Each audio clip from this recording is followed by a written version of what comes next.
then what does it mean to be located at all? You think the past is gone, erased except for memory, as if the universe throws moments away.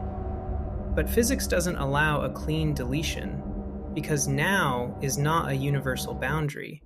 You can't point to it and say it applies everywhere. Two observers can move differently. They can disagree on which events are simultaneous. You believe simultaneity is fixed. Physics says simultaneity depends on motion. If they disagree on at the same time, they also disagree on what counts as past. Neither viewpoint is privileged. You believe time flows like a river, carrying moments away. Relativity treats reality as events in spacetime, connected by signals, not by a global present. So when you say it disappeared, you add a hidden assumption that the universe updates one frame at a time. Drop that assumption. The past stops being behind you. It becomes part of the structure you're still inside. So keep that thought.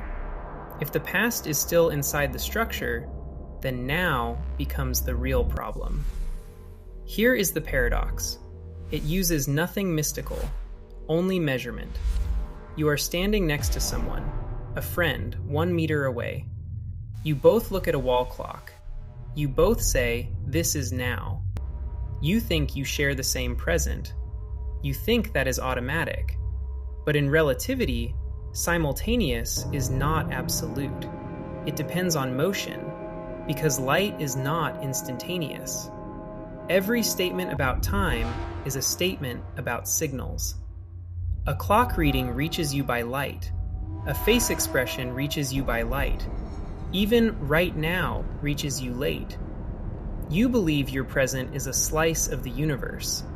Physics says your slice is not universal. Take two observers moving differently. Give them the same pair of distant flashes. One says, flash A and flash B happened together. The other says, A happened first. This is not error. This is not bad instruments.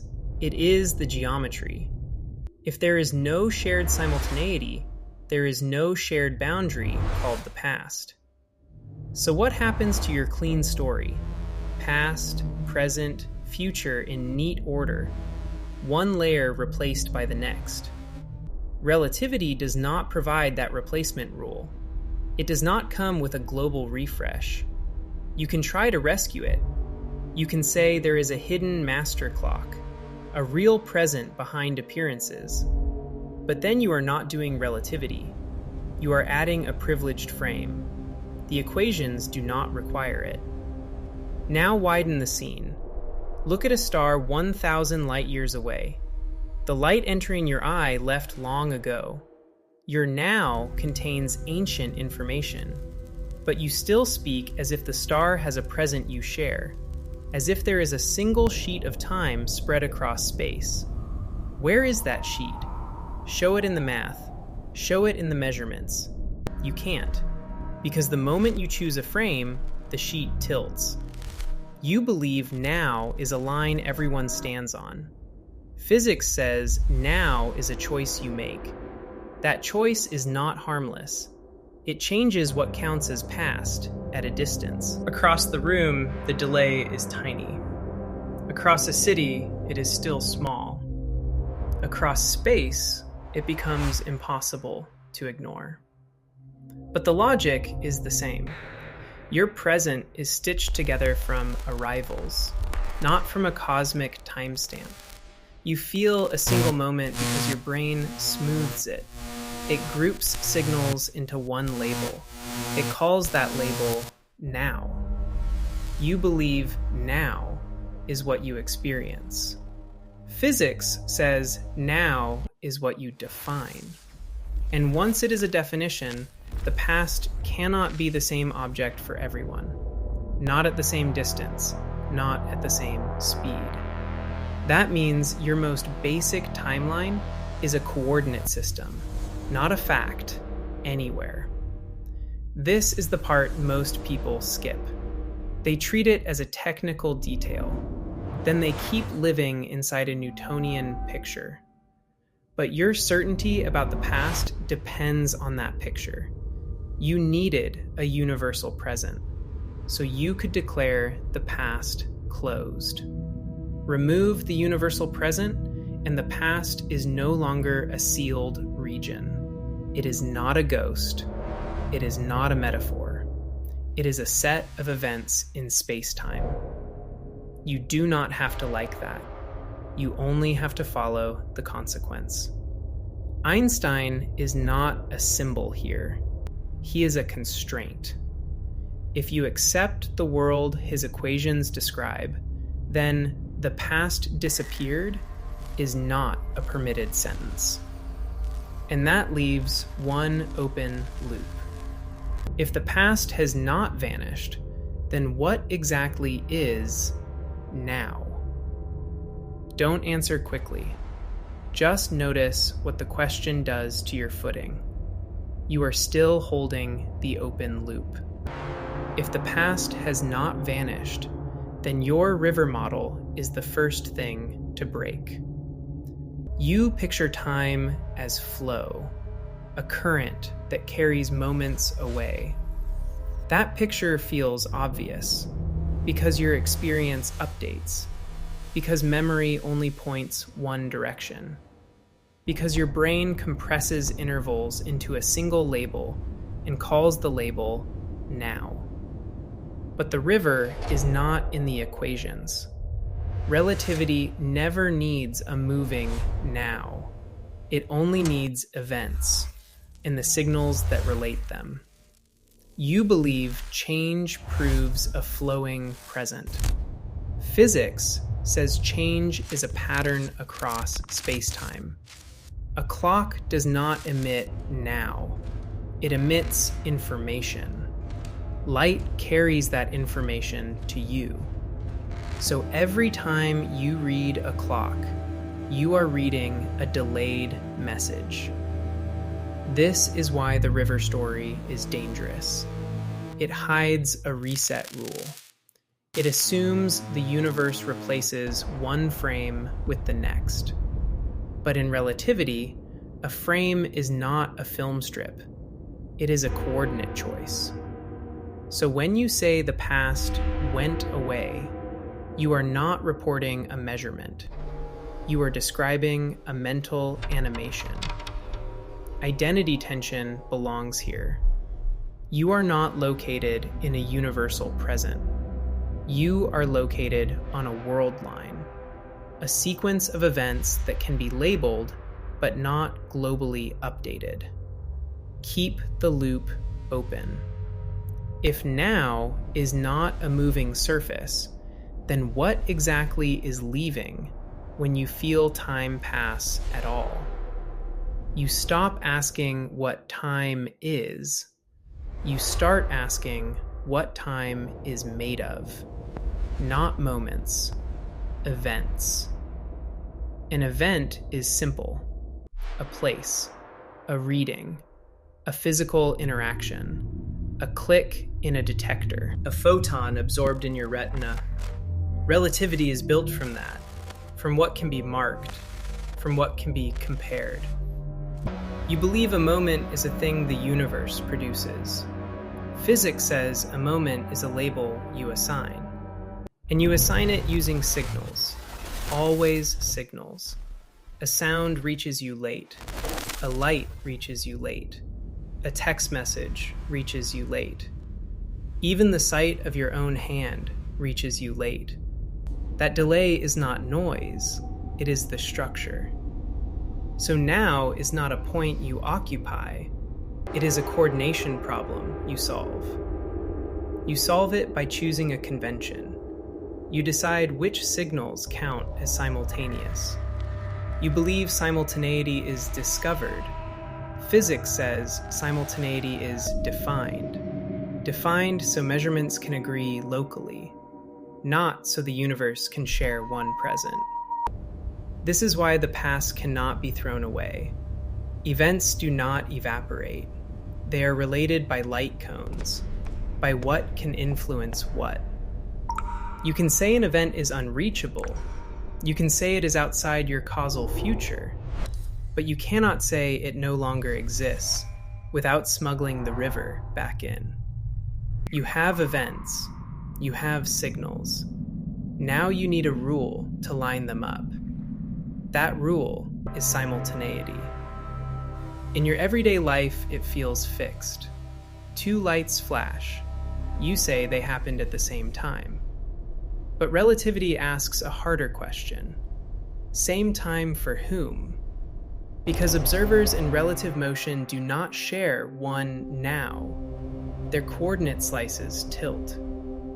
You believe now is a flat sheet across space. Physics says now depends on the frame. Take two distant flashes, A and B.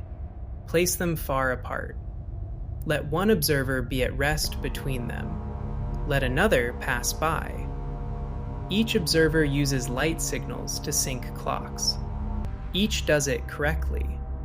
Each follows the same physical rules. And they can still disagree. One says A and B are simultaneous.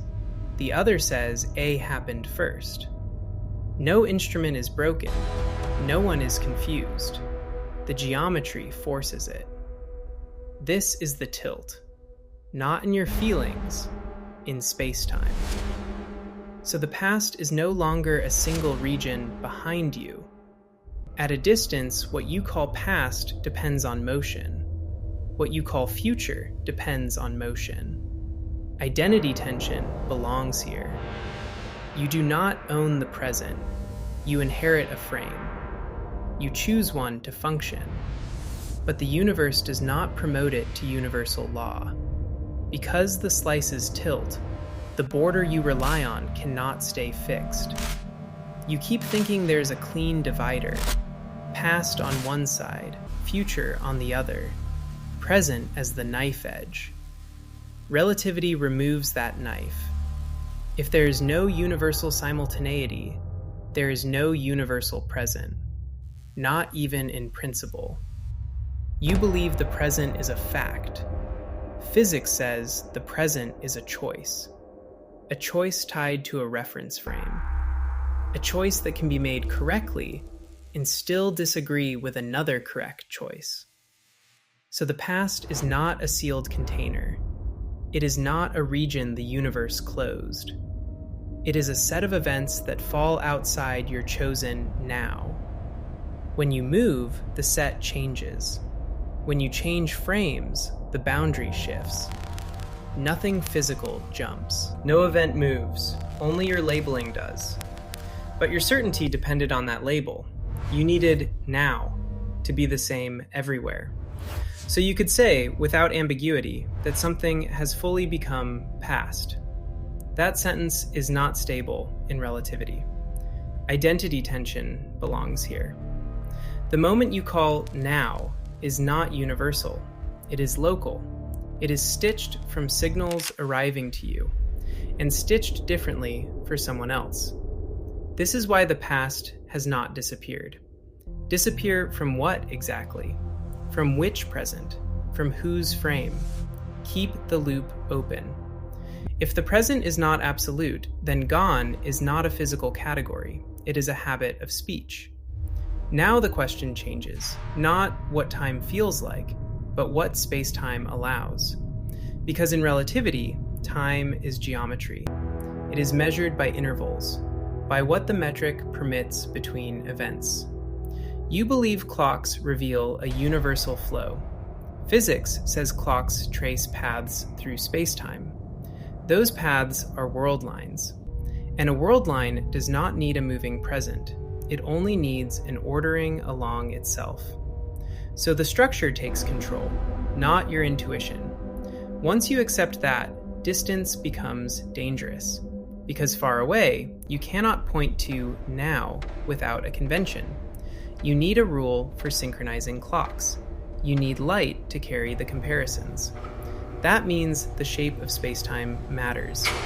Even before gravity, geometry is already doing work.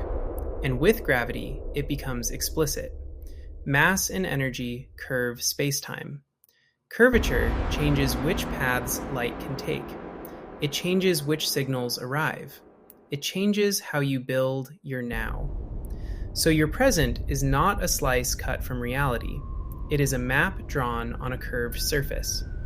It can be consistent locally and still fail globally. Identity tension belongs here. You are not watching time pass. You are reading geometry through signals. And if geometry is the substrate, then the past is not a discarded layer. It is a region in the same structure, connected by causal relations, not erased by a universal update. Geometry is not abstract here. It changes what you can receive. Gravitational lensing is a clean example, not science fiction, just light following curved spacetime. A massive object sits between you and a source. The light does not travel straight. It bends along geodesics. So your eye collects a distorted map. You believe you see reality directly. Physics says you see the path light was allowed to take. That matters for time, because your now is built from arrivals. Arrivals depend on paths. Paths depend on geometry. So when spacetime curves, your access to distant events is reshaped. Not by emotion, by the metric. Two observers in different places or under different gravitational fields do not build the same present from the same universe. They receive different slices of information. This is perception proof, not in a psychological sense, in a causal one. What you call the past is often just the part of spacetime whose signals reached you. What you call the present is the thin layer of signals arriving within your chosen synchronization window. Identity tension belongs here. Your certainty is an artifact of reception. If the universe does not deliver a universal now, then it also does not deliver a universal gone. And the open loop tightens. If your present is assembled, then the past is not deleted. It is simply outside the assembly you are running. If your present is assembled, then your identity is assembled too. Not as a story, as a physical description. In spacetime, you are not a point called now. You are a worldline. A chain of events with causal order. You believe you exist only in the current moment. Physics says you are extended across time. That extension is not mystical. It is bookkeeping. Your heartbeat at 10, your decision at 12, your first memory you can name, your last thought you have not reached. All of it sits in one structure. Different parts are accessible to you, because signals arrive in one direction, because entropy gives you records, not previews. So the past is not behind you like a hallway. It is part of what defines the curve you are on. And the you who existed then is not erased by the you speaking now. They are connected by the same world line. Not replaced by frames. Identity tension belongs here. You are not the owner of now. You are the consequence of a path. This is why the phrase, "it's gone," fails. Gone is a claim about the whole structure, but you only occupy one local construction of present, built from the information that reached you. So when the past feels absent, it is not because it vanished. It is because your access is local. And that leaves the pivot ready. If time is not what destabilizes you, then what does it mean to be located at all? If the past has not disappeared, your instinct reaches for the wrong target. You blame time. You blame flow. You blame the feeling of leaving. But what if the thing unsettling you is not time? What if it is location? Relativity does not begin with time passing. It begins with events having coordinates. Different observers assign different coordinates to the same events. You believe the present is where you live. Physics says the present is how you label distant events. You believe now is shared. Physics says simultaneity tilts with motion. That is why your identity started to slip. You tried to anchor yourself to a universal now. The equations refused to provide one. So the pivot is not philosophical. It is geometric. Spacetime is not a container that updates. It is a structure that includes relations between events. Your worldline is one curve inside it. Your measurements are local rules for comparing signals. You do not experience spacetime as a whole. You experience arrivals. Light, sound, pressure, neural firing. All delayed. All ordered by causality. This is why past feels absent. Not because it is removed. Because you are not located where its signals are arriving. You are located here, on this segment of the curve. Identity tension belongs here.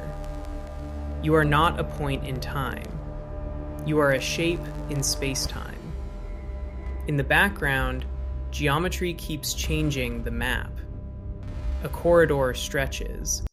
A wall stays straight, but the line of sight bends. Nothing is animated. Only the metric changes what can reach you. Einstein once wrote that for convinced physicists, the distinction between past, present, and future is only a persistent illusion. Do not treat that line as comfort. Treat it as a constraint. If the distinction is an illusion, then the illusion has a cause. Observers build coordinates. Brains compress signals. Entropy leaves records in one direction. So the destabilization is controlled. It is not magic. It is the cost of using now as an absolute noun. We can say it cleanly. There is no global surface called the present. There are only local constructions of simultaneity. And once you accept that, a new question replaces the old one. You can change your motion. Your present reassigns distant events. Nothing out there changes. Your coordinate grid does. That is why the past cannot be thrown away. It is not a file. It is geometry in 4 dimensions. If now is not a universal place, then where exactly are you located when you say, I am here? Now we make it explicit. Not with slogans, with structure. Spacetime is a 4-dimensional geometry. Events are points in that geometry. Between events, there is an interval. The metric tells you what that interval is. You believe time is a universal parameter. Physics says time is part of the metric. That is why there is no global present. A present would require one preferred slicing, one universal rule for simultaneity. Relativity does not provide it. It provides light cones, causal structure. What can influence what? So the minimal conclusion is simple. The universe does not update frame by frame. It does not need a moving surface called now. This is what people call a block universe. Do not treat it as a belief. Treat it as the natural reading of the equations. A block is not a frozen movie. It is a geometry where every event has a location. Past and future are not deleted or waiting. They are regions in the same structure. You can still talk about change, but change is internal. It is the variation of fields along worldlines, not a global refresh. Now the arrow you feel. the direction in which memories point. That arrow is not supplied by relativity itself. It comes from entropy, from statistics, from boundary conditions. Systems tend to move from fewer microstates to more microstates. Records form in one direction. Correlations spread. You remember yesterday, not tomorrow. You believe the arrow proves the past is gone. Physics says the arrow explains why access is one way.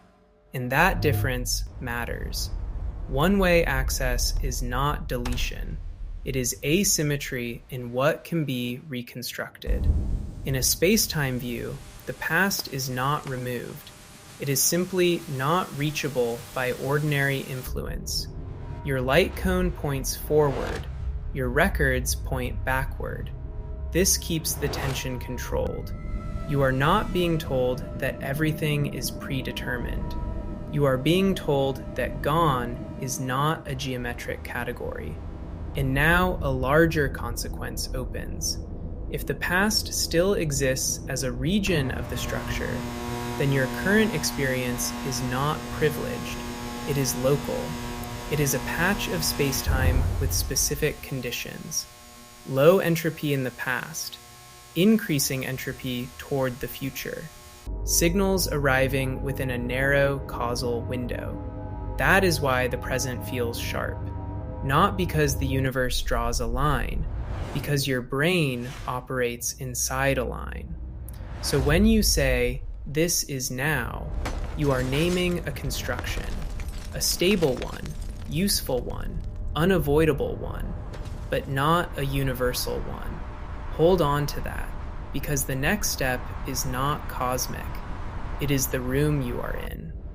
Now bring it back to the room you are in. You are sitting somewhere, a chair, a bed, a floor, a moving bus. You call this moment now, as if it is the edge of existence, but you already gave that up. There is no global edge, only local construction.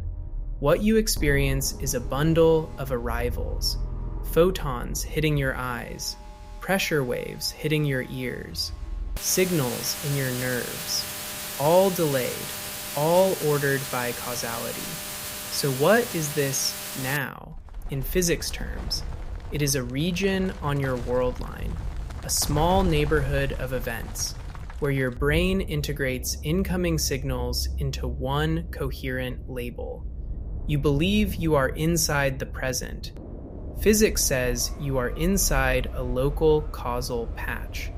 Identity tension belongs here. You have never occupied a universal now. Silence. And this is the irreversible part. If the present is local, then the past is not something the universe discarded.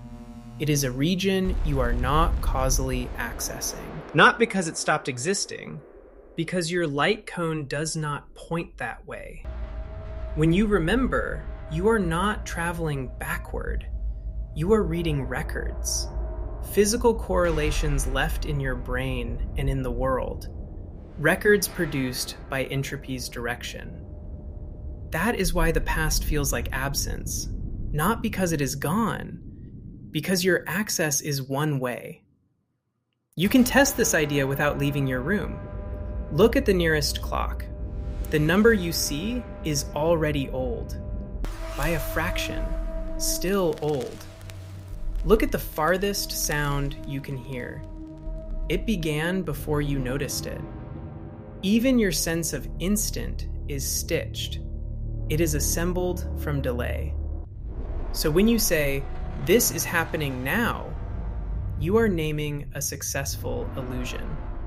Useful, stable, but not a property of the universe. And once you see that, you cannot return to the old sentence. The past did not disappear. Your access narrowed to a point on a curve, and you mistook the point for the whole. If the past is still part of the structure, then you cannot be only this instant. So what are you in a four-dimensional world, a point that speaks, or a worldline that contains the point. You believe you are the present self. Physics says you are a path of events. If you are a path, then choice looks different. Not as a spotlight moving forward, as a branching you experience locally inside one segment of a curve. Does that remove free will? Or does it redefine it as something internal to the structure? A decision is still an event. It still has causes. It still has consequences. But it is not selected by a universal now. In the arrow you trust, the one that makes yesterday feel fixed, entropy can explain why records point one way. It can explain why you never receive tomorrow's evidence, but it does not draw a line called present. So the twist is not cosmic, it is personal. Identity tension belongs here. You are not an observer outside time. You are a pattern inside spacetime. And if you are a pattern, then the question is not whether the past exists. The question is what it means to say I at all, when I is a curve, and this moment is only one coordinate you can name. Silence.